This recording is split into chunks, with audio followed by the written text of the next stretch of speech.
Some African tax rates are the highest in the world.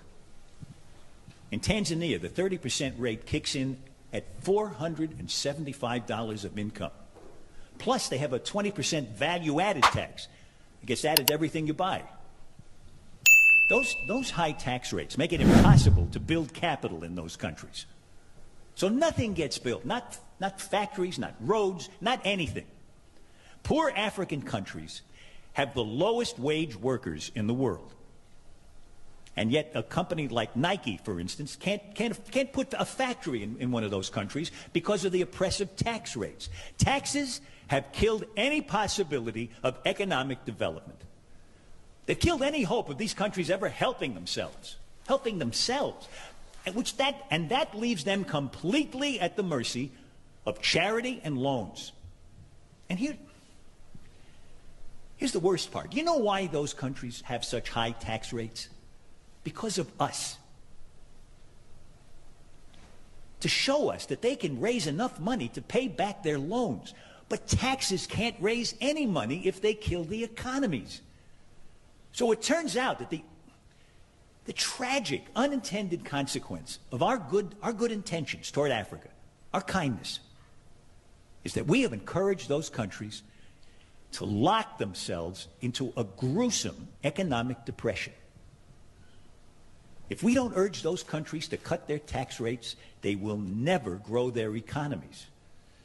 People will live lifetimes of unemployment. Disease will be rampant. Poverty will be permanent. And children will be hungry. And our charity will never be enough. Never.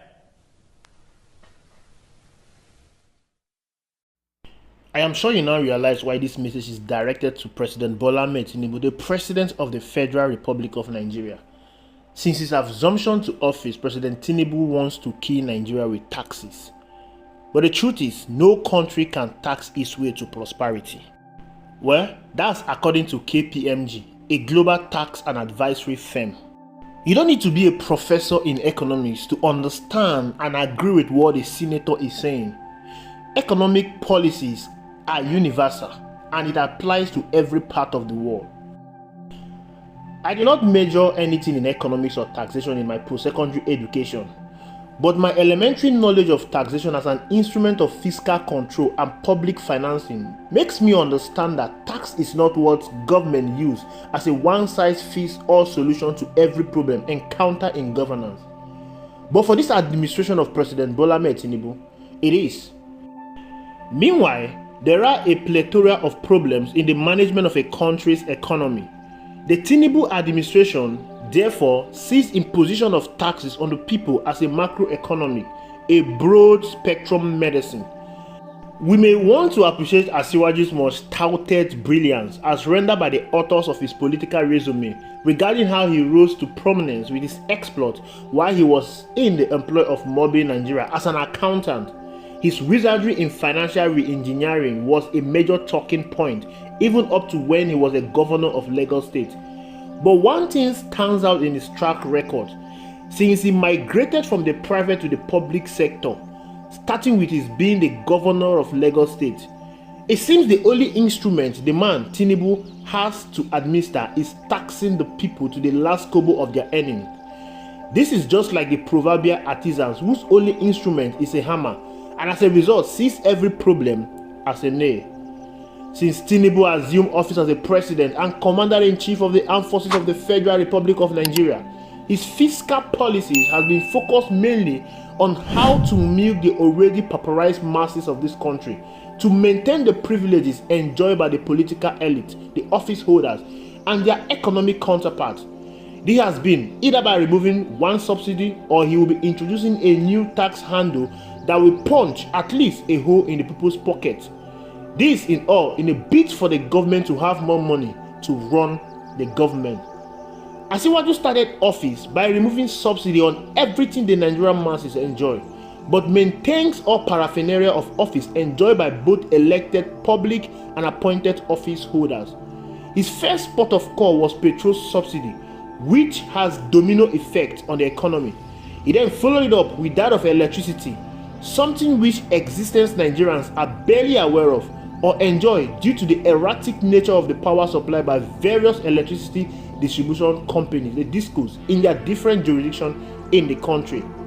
That culture of poor service delivery is irrigated by a weak regulatory framework and the inefficiency of the relevant agencies.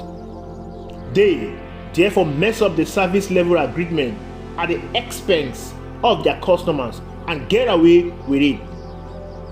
This, the removal of subsidy, is in addition to floating the naira, the country's currency, against the major currencies of the world, the US dollar, the British pounds, and the euro. This very policy is responsible for the abrasive erosion of the purchasing power of fixed economy, salary earners like civil servants in the country. It is as a result of the fact that the economy is almost completely dollarized. Remember, the balance of payment and the balance of trade are always in the deficit. It is like a football player who joins the English Premier League without the necessary foot gears like a pair of boots, shin guard, and other protective gears.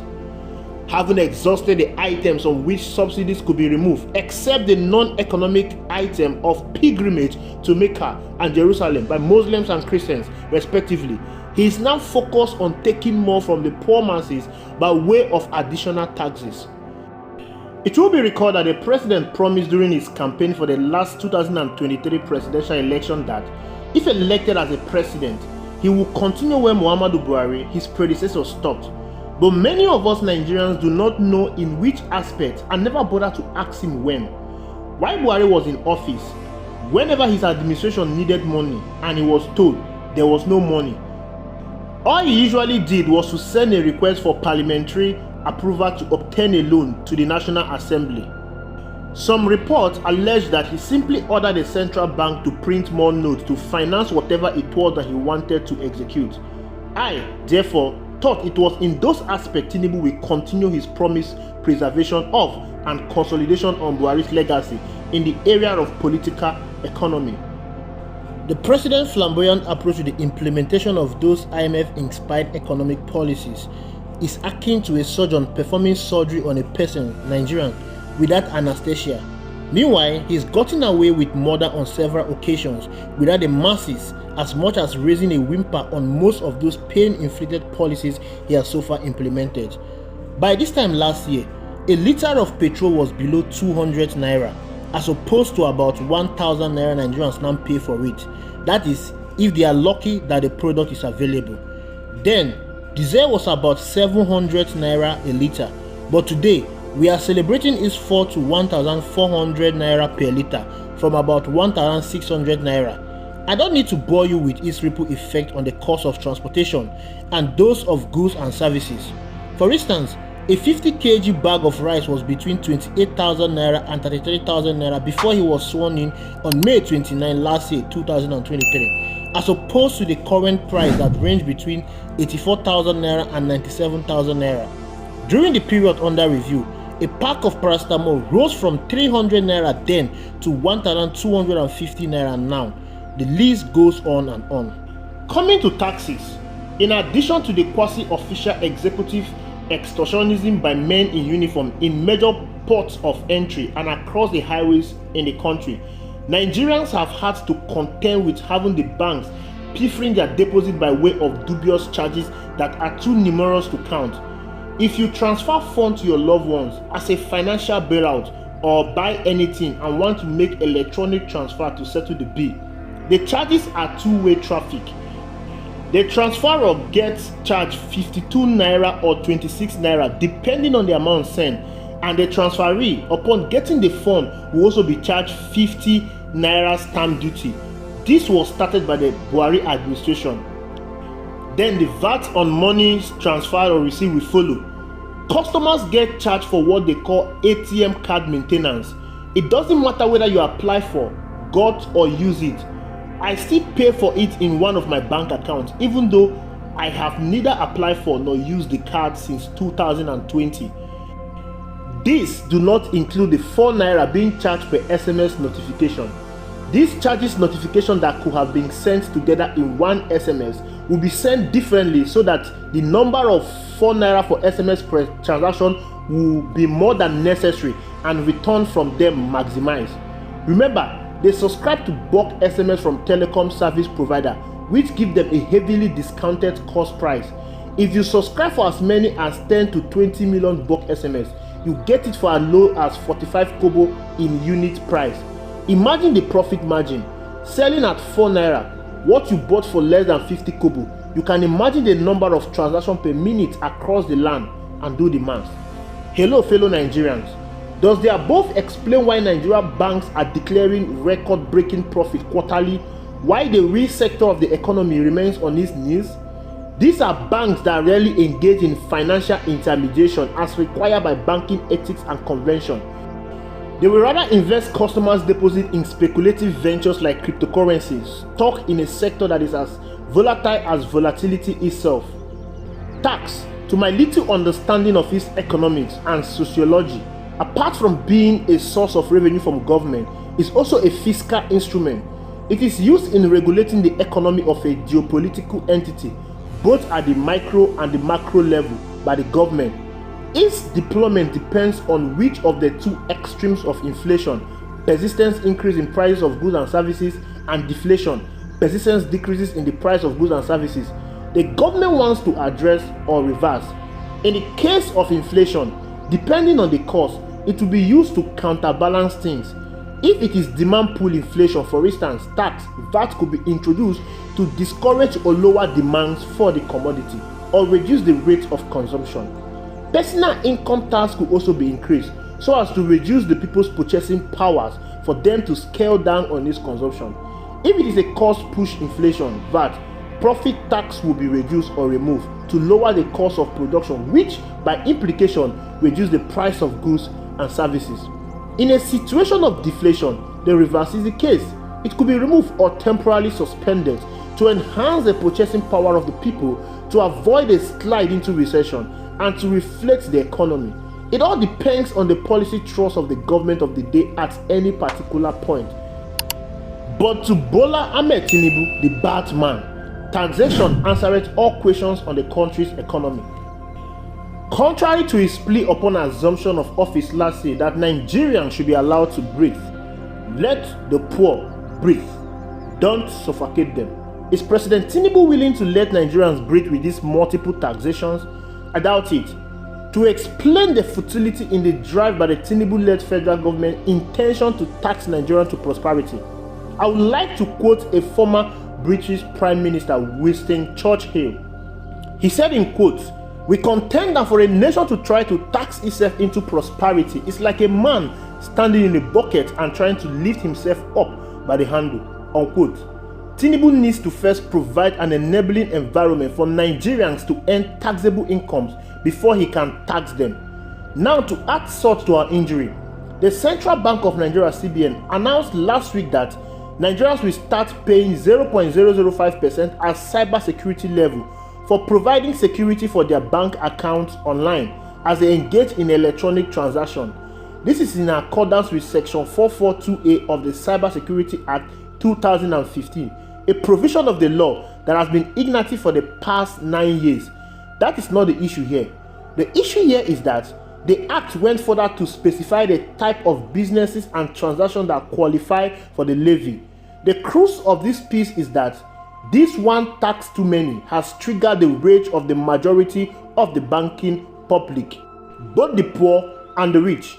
Owing to the insensitivity of the government to the plight of the masses for the past 11 months by the government and its officials in implementing any policies that will pile more misery on Nigerians, they did not bother to read carefully the provision of the Act. Instead of 0.005%, they said 0.5% of every transaction. But at this juncture, the rate does not matter whether it is correct or not. It is not significant. The category of transaction being targeted, the domino effect of any tax on any business will be on all of us, as the cost will be passed on to the final consumers of what service they render or good they sell. Fellow Nigerians, need I say that cybersecurity is part of the entire gamut of what is referred to as a national security and should therefore not be isolated from the rest of the component or a source? It should therefore not be made a basis for imposing an additional tax burden on Nigerians. Let's look at this. I took my money to the bank for safekeeping. I needed to use a part of it. I needed to do a business transaction. Now, they are saying their customers are too many to be attended to physically, and that I should go get a smartphone on which I will subscribe, pay for data to enable me access my money online. Should I be the one to pay for my money that they have decided to move online only for their own administrative convenience and cost reduction without consulting me? I don't think so. That shouldn't be the case. The bank should be able to factor the cost into their operating expenses. Or better still, the government should take it up and integrate it into the national security framework.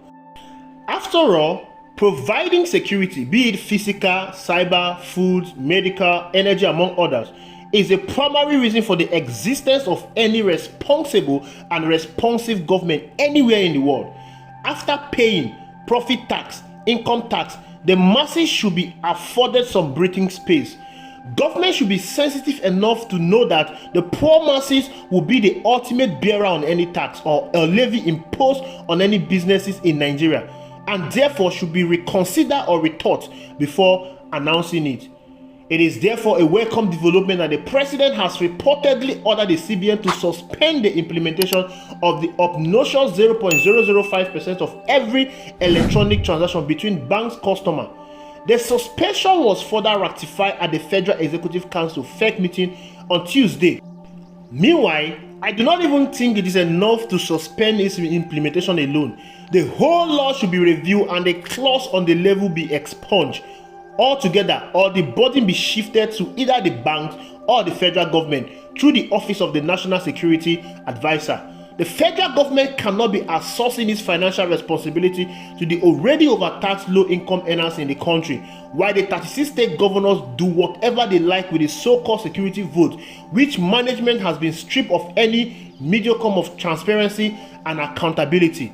Nigerians can least bear any additional tax burden to what they already have in the face of the galloping inflation ravaging the economy currently, which sees prices of essential services and commodities quadruple in the last 1 year. This has been the story of the Nigerian man since President Tinubu assumed office. Yet, the government has been carrying on without any commensurate pay rise for workers. But should let Nigerians masses breathe. As the noose gets tightened around their necks, so does the resilience become challenged. And if the administration does not remove its noose from the masses' neck and seek an alternative means of generating additional revenue for the government, or look for another fiscal instrument to control the economy, I am afraid we might just be heading into the direction where France found itself in 1789 under King Louis VI, or something akin to the Jasmine Revolution that swept through the Middle East and the North Africa in 2011, starting from Tunisia. Nigerians are neither asking for too much nor difficult to placate. Give them an environment conducive enough to work and get paid decently, and you will become their hero and be beautified. If the federal government cannot provide security in all facets of our national life, what then is a ransom the HR of the government? Is it to rake in millions of dollars in petrol money, custom duties and royalties to collection just to maintain our overfed rent-seeking political elite while the masses live in squalor? Or in the case where revenues from the above source provide inadequate, or are they borrowed on behalf of the rest of us to maintain and sustain their undue privilege? If answers to the above questions are not in the affirmative, but to provide security and happiness for the greater majority of the populace, then the taxman should let the Nigerian masses breathe. Enough is enough. He should put a halt to his fulfillment of his promise to continue where President Buhari stopped. Under 1 year, his deadly combination of policies has done more violence to the incomes and standard of living of Nigerians, more than the Buharis did in 8 years. Although some of these policies are well-intentioned and are desirable, their manners of implementation are comparable to performing surgery on a sick person without anesthesia. No counter policy to mitigate the effect of ill-timed and ill-conceived removal of petrol and electricity subsidy, as well as the floating of the naira. What do they intend to gain by floating the currency of an import-dependent economy, if not more misery through devaluation? They did what they've always wanted to do, and the results are visible to the blind and audible to the deaf. It has made life more miserable for an average Nigerian than for the citizens whose countries are at war. How did I even forget to inform you all? Your president, Bat the taxman, has further directed all federal airports in the country to start collecting toll gate. Welcome to Nigeria. Welcome to Tinubu, Bat the taxman. Thank you for watching. Please ensure you like, subscribe, and drop your comment reaction in the comment box. I will see you in the next video.